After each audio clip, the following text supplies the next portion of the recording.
Action. Hello everybody, welcome back to yet another episode of my music journey. You guys have been so amazing. Thank you for your comments, thank you for your likes, thank you for sharing my channel with your friends, thank you for subscribing. And if you're new to the channel, you know the drill. Hit the subscribe button down there, somewhere down there. Hit the subscribe button and also turn on the notification bell so that you get notified every time we upload a brand new exciting episode of my music journey. So for now, sit back, relax, and enjoy this episode. Bless ya. So yeah, guys, let me not even waste your time. The year is 2013, and I've just come from this very beautiful trip from Trinidad and Tobago. And I'm busy at the time. I'm so busy. I'm changing my profile from just artist to international artist, because who gets to share a stage with Pastor Donnie McClurkin and doesn't change their status? I'm enjoying the attention. I'm enjoying everybody asking me, oh, so how was it? How was the experience? And there's that occasional temptation to say, no. Hey, Pastor Donnie sang his song, Only You Are Holy. And then he gave me the microphone and I was like, oh, and then I gave him the microphone. Well, which I didn't do, of course. But the temptation was there. I enjoyed that trip, honestly. And I believe that is when things started looking up for me. That is when, I could finally see myself as an artist, as an artist and not just as a chancer.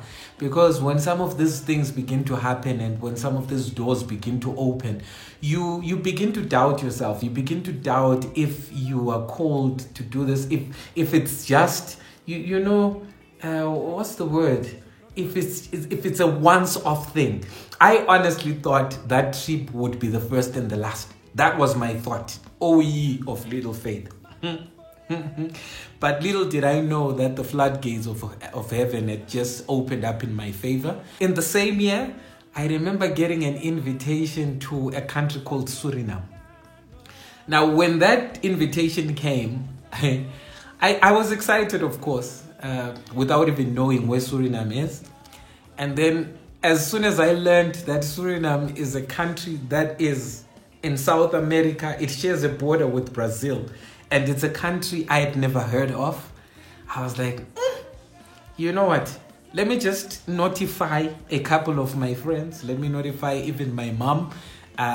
Just to let them know, you don't tell them, it's not like you tell them that, okay guys, if I disappear, just know that this is the last location I was at. No, you just tell them strategically. You're like, okay, no, I got a booking in this country called Suriname. Yeah, it's in South America. It shares a border with Brazil. Yeah, that's where I'm going. The second thing I had to do was apply for a visa. Now, when I got to the visa application center, actually to the embassy of Suriname in Pretoria, I was shocked at the reception that they gave me. I was treated like a first-class citizen. And, it left me baffled that, okay, either they are very kind or they know that if I go to Suriname, I will never come back. I'll be killed there or something like that. I'll just disappear. They were very kind to me. They offered me tea. They offered me cookies. They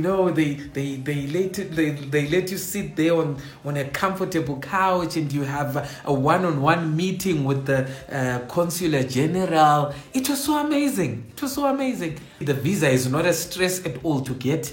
So they gave me the visa.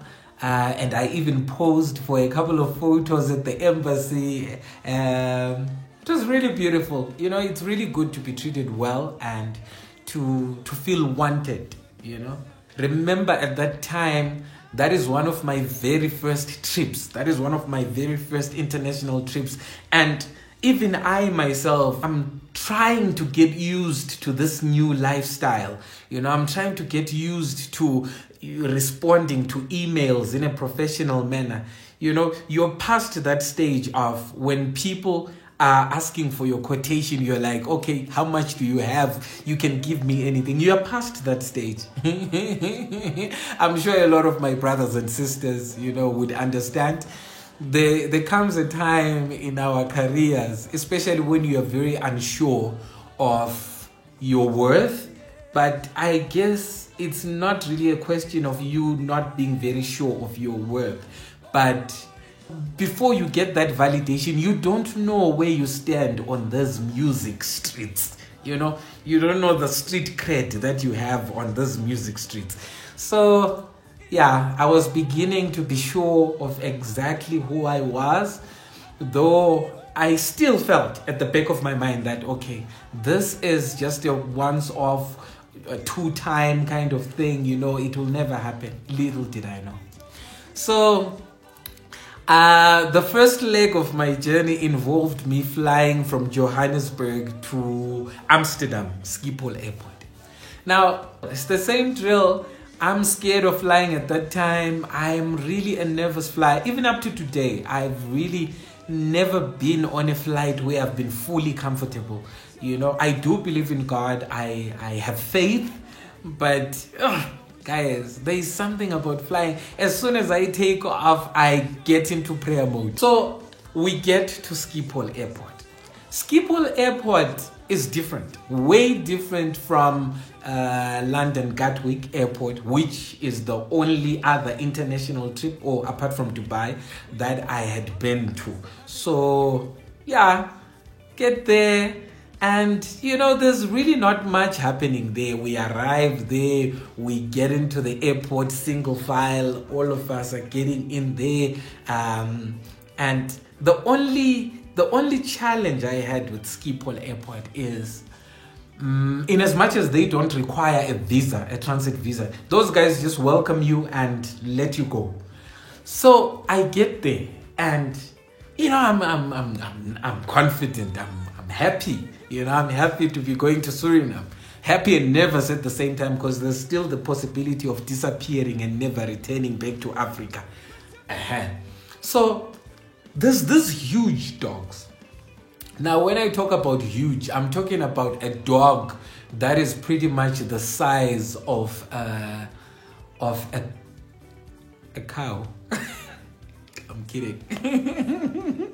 But you know what I'm talking about. Like, I'm talking about a dog that is this tall. Very dark, not so cute looking dogs. And the strange thing is, they are completely harmless. But being black as I am, I am afraid of dogs. I am afraid of dogs. I've always been afraid of dogs. Even a simple chihuahua scares the life out of me. So there's this dog, and it's like, okay, of course it's on a leash and they are leading it. There's a person, the owner of the dog, or whatever you call them. They are leading the dog. So the dog is sniffing for narcotics, for drugs, and all those things. The strangest thing in all of this is the dogs sniff you in the most uncomfortable places. I think it's their training to do that. They sniff you in the groin area. They even sniff you in the backside, and it's really uncomfortable. And in your mind, you are thinking, "Oh Lord, do not let me be a statistic." Guys, I'm not even trying to be funny, but you have those random thoughts going through your mind, and you're thinking, what if this dog takes a big chunk out of my backside? And it can happen. It can happen. So, guys, forgive me.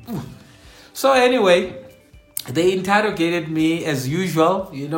Traveling on a Zimbabwean passport is a blessing and a curse. A blessing in the sense that, people always seem surprised when they are reading your passport. They're like, oh, Zimbabwe, oh, the land of Robert Mugabe, oh, wow, how is it there? And they ask you all sorts of questions. They ask for your ticket, your return ticket. They ask for your proof of accommodation. You're not even staying there in Amsterdam, but they are asking for your proof of accommodation in Suriname, in South America. I mean, how does that work? And if you try to add the math, you're one of the very few people that are stopped, or if not the only person that is stopped. So, not yet Uhuru. I hope that gets to change in the near future.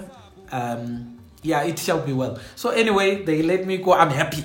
I'm happy. That's why I'm even posing. I'm even posing as we're about to board that huge, is it a Boeing 747? Beautiful, beautiful aircraft. I'm posing there. I'm having fun. I'm smiling. I am happy on my way to Suriname. Okay. So we fly to Suriname, and the strangest thing with this cross, is it the Atlantic Ocean? Yeah. Like with this cross Atlantic Ocean flights is that land is a very rare commodity. You know, there's a thing about flying over land. Like when you look out the window and you see land down there, you are like, okay, yeah, well, at least if there's an emergency, we will quickly maneuver and find a place to land, you know, and we will survive. But in the middle of water, where do you land except in the mouth of a shark? So if you can see for yourself, the water is very, very dark, very black, scary, right? So we get to Paramaribo, beautiful place, very hot. I was sweating buckets as soon as I landed at the airport. Very, very hot place. But I was greeted well, welcomed well as an artist. And one thing that moved me about this particular booking is I was invited, like, unlike Trinidad and Tobago, I was invited as the headline artist. Like I was the one headlining the concert. In Trinidad, I was like sub-headlining. But in Suriname, this is me like filling up pretty much the whole poster. It's my face there. And I was so nervous thinking that, okay, do these people even know me? How many people even know me? How many people would be willing to sacrifice their money, their time, you know, to come and watch me perform? I didn't know. Like, you know, remember, I'm still at the point where I'm still unsure of where I stand in the music streets. I'm still unsure. So they welcomed me well, bouquet of flowers. There's a whole group of people waiting for me. The media is there waiting for me. And, you know, I'm nervous all this time. And they drive me to the hotel. Beautiful hotel. I stayed at a very beautiful place called Wyndham Gardens. Beautiful place. Beautiful place. I remember there was a jacuzzi somewhere there. It was my first time seeing a jacuzzi. I had only heard of the name and possibly seen it on TV. And to finally be inside a jacuzzi was breathtaking. Sadly, I couldn't get any photos of that particular experience. Yeah, let's fast forward. I enjoyed the food. The food was amazing. The food really was amazing. In as much as the packaging may not look that great, it may not be served on a fancy dish, on a fancy plate, but it was absolutely phenomenal. I enjoyed it to the fullest. And I think my favorite meal is pingu. I think that's what they call it. It's wild pig. Warthog, I think. Beautiful. Oh my goodness. And you know, I'm not a stranger to eating strange things. So now, remember, I've only traveled to a place where English is the main language of communication. So even around Africa, around South Africa, around Zimbabwe, like pretty much, like even in Idols, during the days of Idols in Kenya, you know, all of those are English speaking countries. So this is my first time to be in a country where English, where they don't care for English, really, like, you know. And I hope this goes as a lesson for our Facebook headmasters and headmistresses. Let me say social media headmasters and headmistresses, English lecturers, the ones who will scrutinize every statement that you make and tell you of every punctuation mark that you left out. Your English will not work in some of these countries. But funny enough, we found common ground with my host. My host he knew quite a bit of English, so it was not bad communicating with him. We could understand each other. Of course, you couldn't get into deep conversation. Otherwise, all you would invite are, when somebody doesn't know a language, they're like, oh, yes, yes, yes. No, no, no, no. Yes, yes. No. Oh, no, no. It was pretty funny. But, okay, I'm taken to this particular day, on the day of the concert, when we're driving to the venue. And I'm thinking to myself, okay, the time is 11 p.m. 11 p.m. I was supposed to be on stage at midnight. And in my mind, in Africa, in every stage that I'd been on, it was never like for an artist to be on stage at midnight, you would sing to empty chairs. Like, try that in Africa, you sing to empty chairs. So we're driving to the venue and I'm seeing a lot of traffic. It's a Saturday night and I'm like, wow, you guys in Suriname love to party, eh? You love to party, you love these nightclubs, you love these places of, what do they call it, of entertainment.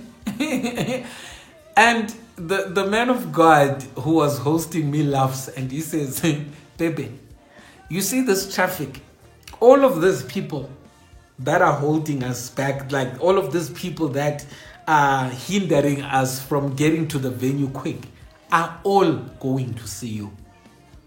It almost brought tears to my eyes because I'm quite an emotional person by nature. But please, guys, don't try me. I'm quite an emotional person by nature. So it really blew my mind that so many people, guys, I'm not just talking about little traffic. It's as if the whole city of Paramaribo stopped because Mkhululi Bebe, or Bebe, as they affectionately call me. I was absolutely amazed. And when I got to the venue, oh my goodness, when I got to the venue, when I walked out onto the stage to do my set, I was blown away.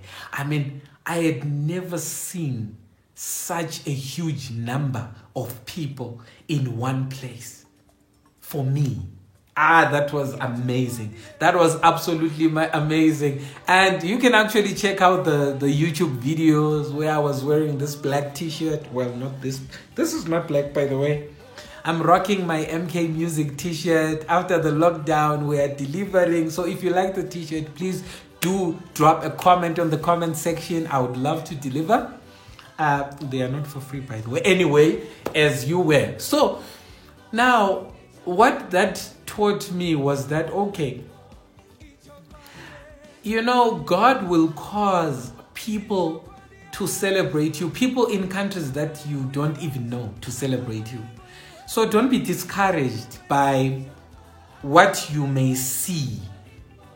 Okay, how do I put this? I don't want to offend anybody because I know you guys support me. I know you guys love me. I know you guys love me, but when you do music and it doesn't seem to resonate that much with the people around you, know that God has a purpose for that music.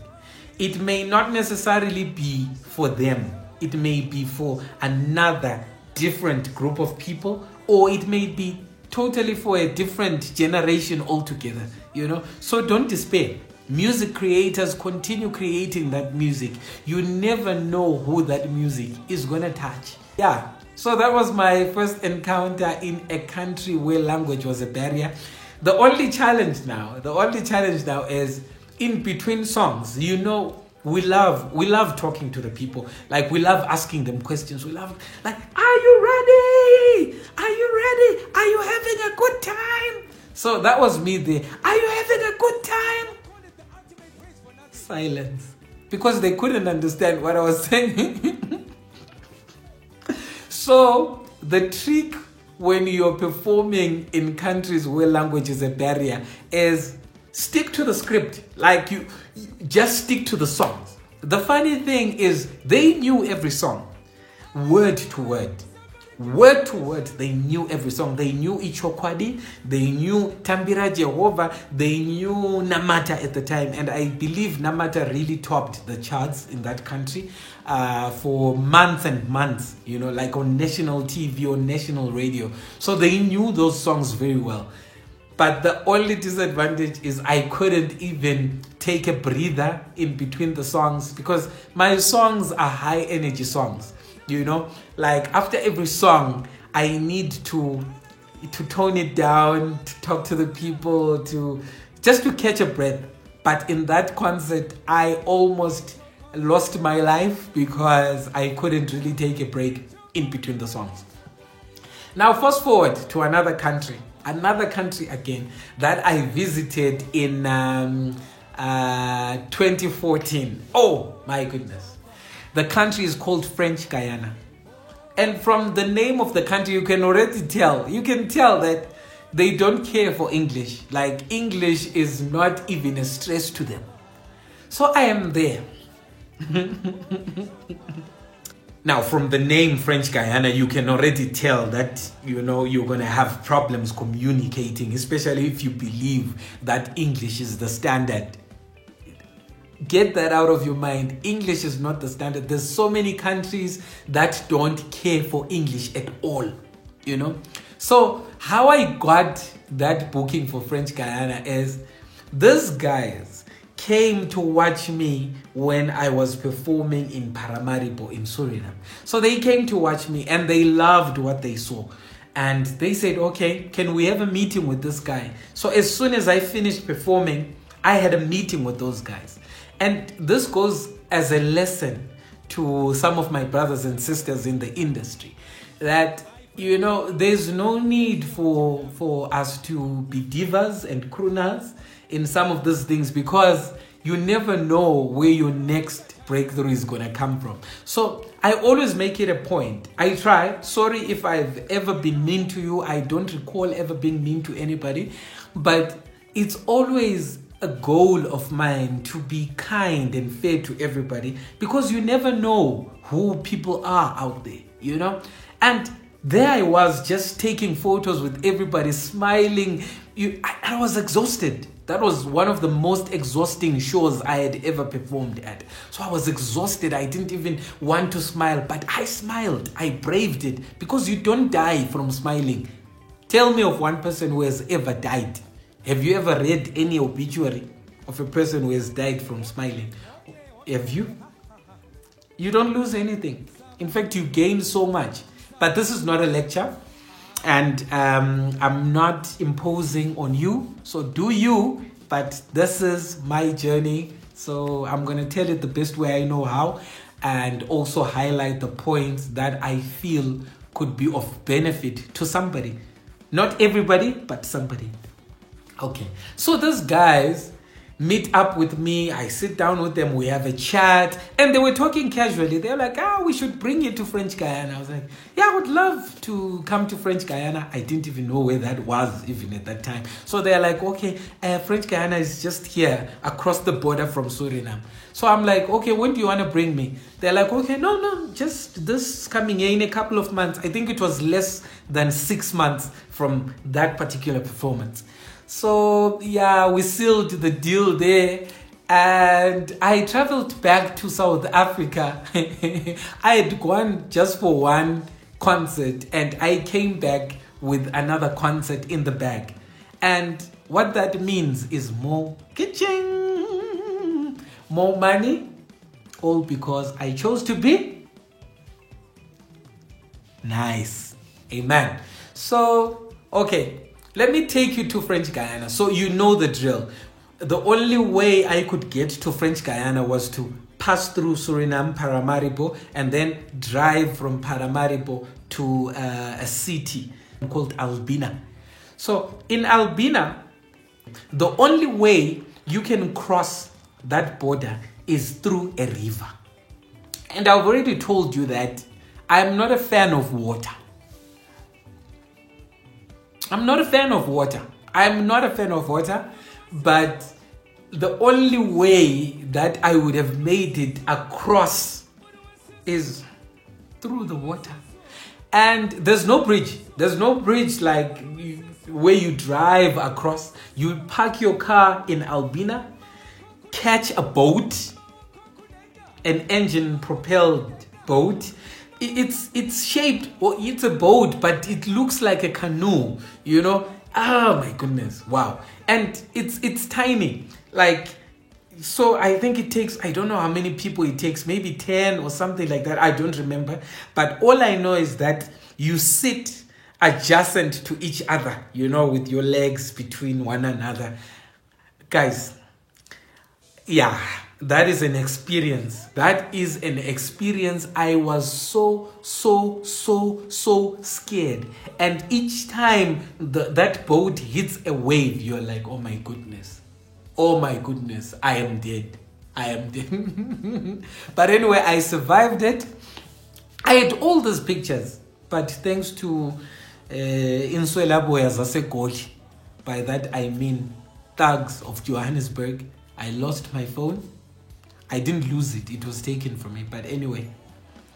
And the thing with these guys is when they take your phones, they don't even consider that you've got your memories in there. You know, I wish there was a way they could take the phone, remove your memory card or something like that and give you a memory card. But anyway, wusa. So we have just crossed the border into Saint Laurent du Maroni. And the beautiful thing is, just as soon as the boat docks, you are in Saint Laurent. You get into a car and then they take you to a hotel.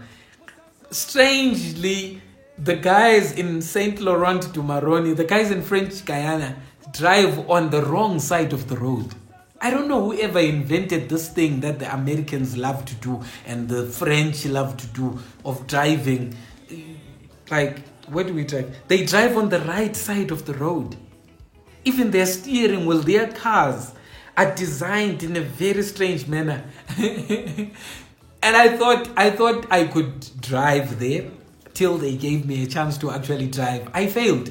The gear, it's like you have to learn to drive from scratch. The gear is on the wrong side. The steering wheel is on the wrong side. And they always caught me getting into the driver's side of the car. Because that's where the passenger gets in, where I come from. So that was one of the first things that really struck me. Ooh. So yeah, that was one of the first things that really struck me about that country. But it was beautiful, very green, like Suriname. Now the funny thing came when I started having tummy problems. Because whenever I travel to those places, I usually prepare a week. Like, I give them a week. Because there's jet lag. You're just exhausted when you get there. It's just a long and tiresome process. It may take you 2 days to get there. And once you get there, you can't get there and jump onto the stage. You get there and you need to rest maybe for 2 days or so. Trust me. I know some of you are asking yourselves, okay, rest for 2 days for what? You're not really resting. You are resting as you are enjoying a bit of leisure. They are taking you to different places, you know, to take photos and, you know, just to have a sense of what the country feels like. And I would urge you guys, you know, whenever you get to some of those places, don't be hard-headed, you know. You may be exhausted and all, but remember those people have paid a good penny. They've paid really good money to have you there. And they've brought you there because they love you. They want to connect you on another... English. They want to connect with you on another level. And so... why not break bread with them? Allow them to take you around, you know. Of course, well, don't let them abuse you, but allow them to take you around, to get photos, and to also to remain with a part of you, because that's the most important thing. That is one thing that has kept me going to some of these countries annually. Like Suriname. I've been there I think 3 times so far. And French Guiana, I've been there twice so far. So there's really no country where I've only performed once, except for the country I'm gonna tell you about just after this one. So stay tuned. Oh my goodness, I'm saving the best for last. So anyway, now the trouble came when I wanted to tell the guys that I was constipated. Yeah. Hello everybody. Hello everybody, welcome. Hello everybody. Okay. Right. Hello. Okay. Hello everybody. Hello everybody. Ha. Hello everybody. Hello everybody. Hello everybody. Hello everybody.